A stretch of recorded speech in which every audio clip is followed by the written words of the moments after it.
Hi guys and welcome to my channel. In this video I'm going to clear everything that every 10th grader wish to ask. These are the most asked questions or some confusions that are in the mind of 10th graders. So in this video I'm going to include the questions like study hours, various tips and techniques. Do you need to take any online batches? When to complete the syllabus? Are boards really hard? Do you actually need to miss parties and functions? And many more. So watch this video till the end. So at first, let's talk about the study hours. So you need to study 3 to 4 or 5 hours. इससे ज़्यादा आपको पढ़ने की to be very honest ज़रूरत नहीं है. Also it depends upon the persons learning capacity, कितना time आपको लगता है चीज़ों को समझने में या याद करने में. Also do not do like this कि एक दिन आपने 6 घंटा पढ़ लिया, दिन फिर आपने पूरा एक हफ्ता नहीं पढ़ा. This is a worst method. Do not do this.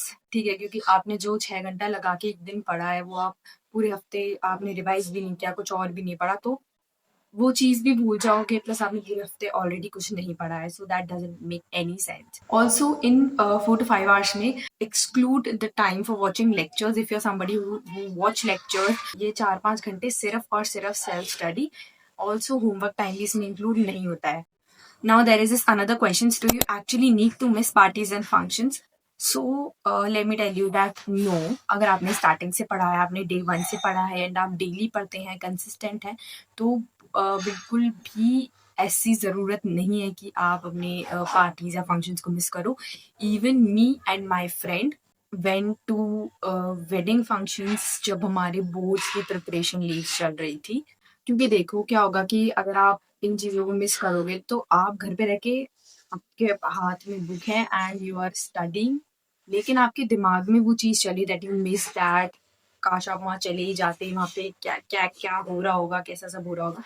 तो इससे बेटर है और अपनी अंदर की खुशी के लिए, लाइफ को एंजॉय करने के लिए ज़रूरी है कि आप थोड़ा सा पार्टी फंक्शंस में भी जाएं. Now another thing is about online batches, कि आपको ऑनलाइन बैचेस लेने चाहिए या नहीं लेने चाहिए. So in my opinion I don't think so कि आपको ऑनलाइन बैचेस लेने चाहिए, बिकॉज आपको चीज़ें याद तभी होती हैं, चीज़ें आपको समझ में तभी आती है जब आप सेल्फ स्टडी करते हैं, खुद से पढ़ते हैं. तो ऑनलाइन बैचेस अगर आप लोगे तो आप स्कूल भी जा, ठीक है, क्योंकि ये 75% अटेंडेंस का है थोड़ा इशू. ठीक है, उसके साथ आप फिर घर आ रहे हो और आके आप बैचेस ले रहे हो. आप सेल्फ स्टडी कब कर रहे हो, आप खुद कब पढ़ रहे हो, खुद प्रैक्टिस कब कर रहे हो. एंड अनटिल एंड अनलेस आप खुद प्रैक्टिस नहीं करते हो, things won't work. Also if you are somebody जो कि स्कूल नहीं जा रहे हैं एंड फिर ऑनलाइन बैचेस लेके पढ़ रहे हैं, तो फिर भी ये ठीक है कि आप मतलब स्कूल नहीं जा रहे हैं एंड स्कूल की बजाय आप बैचेस ले रहे हैं. लेकिन ये ध्यान रहे कि सेल्फ स्टडी तो आपको करनी ही है daily. Do not rely completely on batches and on video lectures. There is a step that I want to tell you while you are reading the chapter. तो एनसीईआरटी में क्या होता है कि कुछ कुछ लाइंस होती हैं जो कि हमें समझ में नहीं आती हैं, थोड़ी कॉम्प्लिकेटेड लगती हैं, तो उसको आप सिंपल वर्ड्स में, अपने वर्ड्स में उसको साइड में लिख लो. ठीक है, साइड में स्पेस थोड़ा सा दिया होता है, तो वहाँ पे आप उसको लिख लो, चाहे हिंदी में ही लिख लो, लेकिन हर लाइन को समझना बहुत ज़रूरी है. और आपको ऐसा लग रहा है कि अब तो मैंने समझ लिया, लेकिन हो सकता है मैं अगर इसको और 3-4 दिन बाद पढूँ तो मैं भूल जाऊँ, तो फिर आप उसको हिंदी में, इंग्लिश में या जैसे भी आपको समझ में आता है आप उसको वैसे लिख लो. तो you should know the proper syllabus.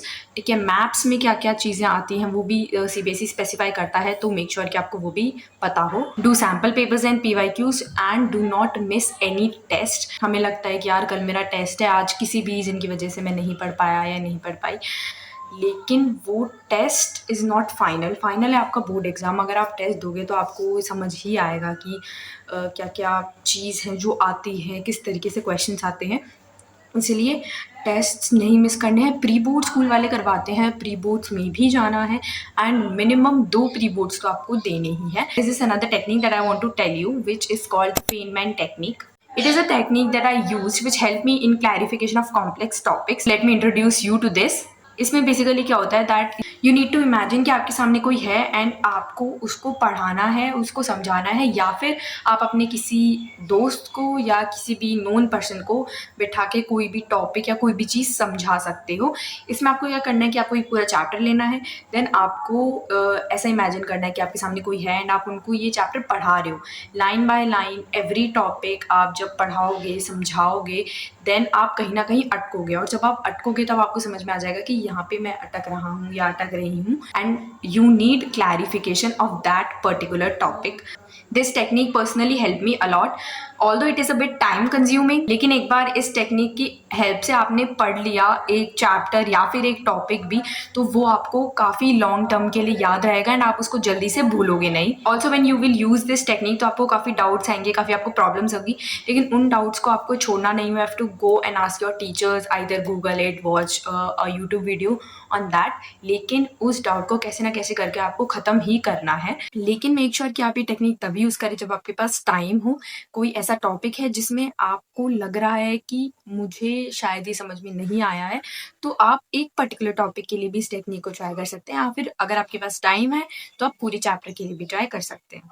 Now this thing कि आपका सिलेबस कब तक हो जाना चाहिए, तो टिल दिसंबर आपका सिलेबस अच्छे से हो जाना चाहिए, अच्छे से एटलीस्ट मिड दिसंबर तक तो आप अपना टारगेट बना के चले। लेकिन क्योंकि सर्दियों में शादी फंक्शन या कुछ ऐसी चीज़ें हो जाती हैं जिसकी वजह से नहीं हो पाता है, तो फिर till the end of December तो आपको करके ही चलना है।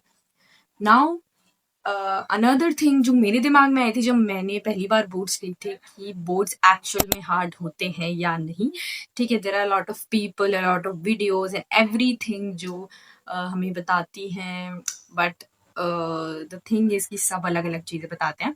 सो इतना ज़्यादा हार्ड नहीं होता है, आई एम ऑनेस्टली स्पीकिंग, ठीक है, because I also went through the same thing. ठीक है, पहली बार बोर्ड्स देने जा रहे हैं एंड क्या होगा क्या नहीं होगा, लेकिन आप सैम्पल पेपर सॉल्व करो, PYQ सॉल्व करो, आपको बहुत अच्छे से आइडिया लग जाएगा। ठीक है, मैंने सैम्पल पेपर सॉल्व किए थे और मैं जब एग्ज़ाम दे के आई थी ना, specially Hindi, English and social science का, तब मुझे लग रहा था कि यार ये सारे क्वेश्चंस तो मैंने किसी ना किसी सैम्पल पेपर में, किसी ना किसी PYQ में करे हैं। ठीक है, एक दो क्वेश्चन ऐसे हो सकते हैं जो आपको नए देखने को मिलेंगे, क्योंकि CBSE डजंट वांट कि आप 80 आउट ऑफ 80 स्कोर करो, वांट कि आप 70 प्लस स्कोर करो, 75 प्लस स्कोर करो इन योर रिटन एग्जाम। लेकिन वो ये नहीं चाहता कि हर कोई 80 आउट ऑफ 80 स्कोर करे, तो एक दो क्वेश्चन ऐसे देंगे जो कि थोड़े कंफ्यूजिंग, हार्ड, ट्रिकी हो सकते हैं। मैक्सिमम नंबर ऑफ क्वेश्चंस ऐसे होंगे जो PYQ या सैम्पल पेपर में से ही निकल के आएंगे। Now the next thing I am going to talk about is practicals. तो देखो, इंडियन स्कूल्स में हमको भी पता है कि बहुत ज़्यादा प्रैक्टिकल्स पे फोकस नहीं किया जाता। आपको साल में एक दो बार केमिस्ट्री लैब ले गए होंगे, उससे ज़्यादा नहीं बताते हैं, नहीं सिखाते हैं। लेकिन केमिस्ट्री को जब तक आप प्रैक्टिकल से नहीं पढ़ोगे तब तक आपको समझ में नहीं आएगी। आप उसको रटते रहोगे बट आपको समझ में नहीं आएगी। तो आई विल सजेस्ट यूट्यूब पे हर केमिस्ट्री के प्रैक्टिकल की वीडियो है, इवन बायोलॉजी में भी जो एक्टिविटीज़ हैं उसकी भी वीडियो है। तो आप यूट्यूब पे हर एक एक्टिविटी, हर एक प्रैक्टिकल सर्च करो, ठीक है, क्योंकि आप जब देखोगे तो आपको ज़्यादा अच्छे से समझ में आएगा। देन जो भी उसकी ऑब्जर्वेशंस हैं उनको लिखो अच्छे से, क्योंकि ये ही एग्ज़ाम में आएंगे। केमिस्ट्री का 95% ऑफ द पेपर होता है जो प्रैक्टिकल बेस आता है। More thing that I want to tell you is focus not only on maths and science. तो कुछ बच्चे क्या करते हैं कि मैथ्स साइंस हार्ड है या इसमें इंटरेस्ट है, तो आप सिर्फ मैथ्स और साइंस को पढ़ते हैं, you neglect Hindi, English and social science as well. लेकिन आपको ये बिल्कुल भी नहीं करना है, बहुत बड़ी मिस्टेक है, क्योंकि आपके जो मार्क्स आएंगे, मतलब जो आपका रिजल्ट आएगा वो टॉप 5 सब्जेक्ट्स में से आएगा। ठीक है, बहुत ज़्यादा ज़रूरी है इन पे भी इक्वली ध्यान देना, वरना बहुत ज़्यादा प्रॉब्लम आएगी, परसेंटेज पे बहुत ज़्यादा फ़र्क पड़ेगा। हो सकता है आपके मैथ्स में 100 आ जाए, साइंस में 100 आ जाए, लेकिन जब हिंदी इंग्लिश में नहीं आएंगे, सोशल साइंस में नहीं आएंगे, IEP में नहीं आएंगे, तो फिर परसेंटेज नहीं बन पाएगी। इसलिए मेक श्योर कि आप सारे सब्जेक्ट्स पे इक्वली ध्यान दें। Another thing is how to revise.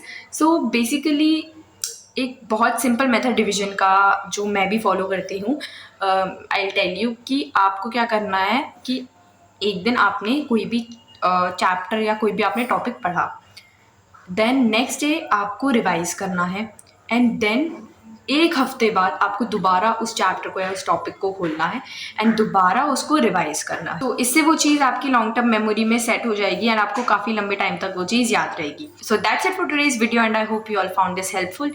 If you do, don't forget to like, share, comment and subscribe to my channel.